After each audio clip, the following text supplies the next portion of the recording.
2050 সালে বাংলাদেশ প্রবীণতার মুখোমুখি হতে যাচ্ছে। 2050 সালে বাংলাদেশে বয়স্ক মানুষের হার হবে 22 ভাগ, বর্তমানে তা 9.28 ভাগ।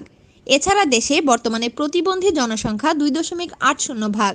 সঠিক দিক নির্দেশনা ও যত্নে এ বিপুল জনগোষ্ঠী এগিয়ে যেতে পারে, ভূমিকা রাখতে পারে দেশের অগ্রগতিতে। 25 জুন বিকালে কুমিল্লা আদর্শ সদর উপজেলার ধনুয়াইশ উচ্চ বিদ্যালয়ের হলরুমে আয়োজিত কর্মশালায় এই তথ্য জানানো হয়। গ্রামীণ বয়স্ক ও প্রতিবন্ধী জনগোষ্ঠীর জীবনমান উন্নয়নে গৃহীত কার্যক্রম পর্যালোচনা ও ভবিষ্যৎ করণীয় বিষয়ক কর্মশালায় শতাধিক 60 এর বেশি বয়সী নারী, পুরুষ ও প্রতিবন্ধীরা অংশ নেন। বাংলাদেশ পল্লী উন্নয়ন একাডেমি বার্ড পরিচালিত গ্রামীণ বয়স্ক ও প্রতিবন্ধী জনগোষ্ঠীকে কমিউনিটির অংশগ্রহণে সহায়তা প্রদান জোরদারকরণ শীর্ষক প্রায়োগিক গবেষণার উদ্যোগে এই আয়োজন করা হয়। এতে সভাপতিত্ব করেন বার্ডের পল্লী শিক্ষা ও সমাজ উন্নয়ন বিভাগের পরিচালক ডক্টর শেখ মাসুদুর রহমান।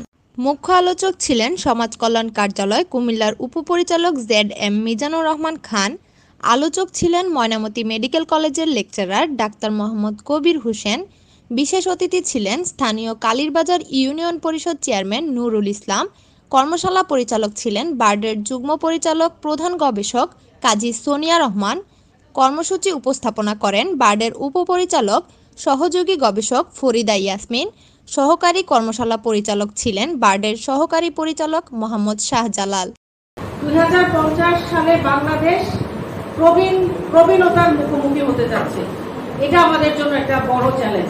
কর্মক্ষম লোকের অভাব হবে, কারণ বয়স্করা কিন্তু অত কাজ করতে পারে না। তাহলে এই প্রবীণদের কিভাবে কাজে লাগিয়ে ইনকাম জেনারেট করা যায়, দ্যাট ইজ আয় বৃদ্ধি করা যায়, আয় রোজগার বৃদ্ধি করা যায়, সেটা হচ্ছে আমাদের 2050 সালের একটা চ্যালেঞ্জ।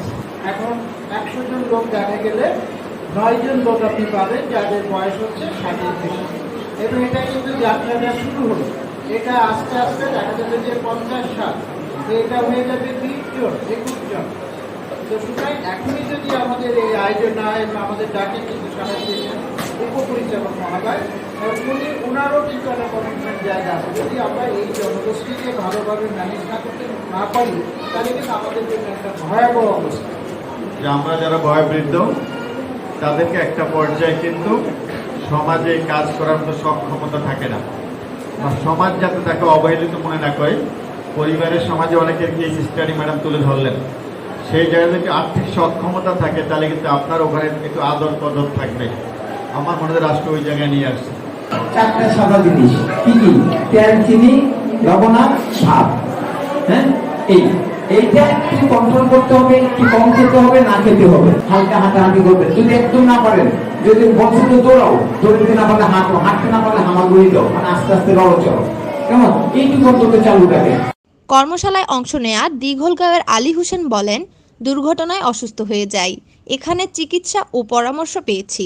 আমি অ্যাক্সিডেন্ট করছে, হ্যাঁ সাইয়া, এরপরে ওই মিশিং ইয়ার দিছে, গাড়িটা দিছে, একটু একটু হাতা দিয়া আটে, হাতা দিয়ে আটটা, এরপরে হাতা সারাইয়া লাড়ি দিছে, লাড়ি দিয়ে তখনকার করতে একটু একটু আড়ে।